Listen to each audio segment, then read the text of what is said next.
What inspired me to start writing was questions. I had questions about the world, and writing was my way of answering them, exploring them.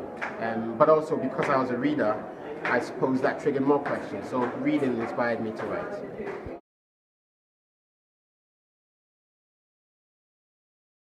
I generally don't have a problem with labels. My question is always to the person using the label, what's in their minds. So I dismissed quite a few labels, and I this evening dismissed Afropolitan as BS. And the reason why I say that is because I think of the things that are not said when the label is being used, the assumptions that underpin the label, the assumption being that for something to be cosmopolitan, it has to have some kind of contact with Europe or America, the West, basically.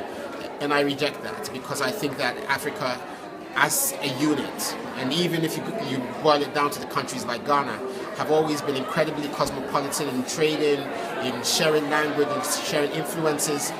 And so I don't think they need the validation of somebody's label of what cosmopolitan is. And then to make it even worse, to need to add Afro to cosmopolitan to make it Afropolitan.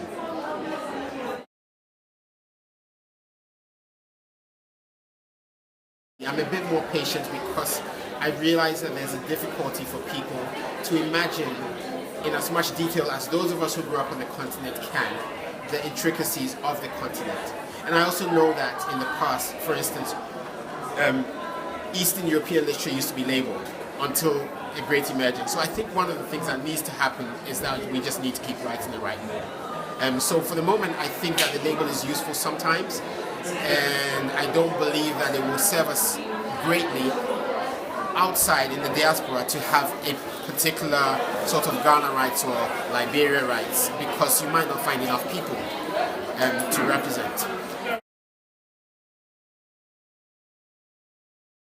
Currently working on a collection of short stories called The City Will Love You, just exploring how people change when they're in cities. Most of the stories are set in African cities, but also outside, but it's people from in the diaspora.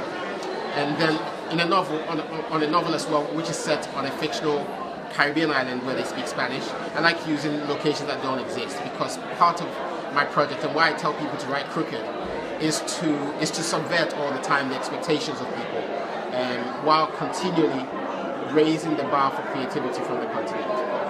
And so I hope more writers will join that crusade.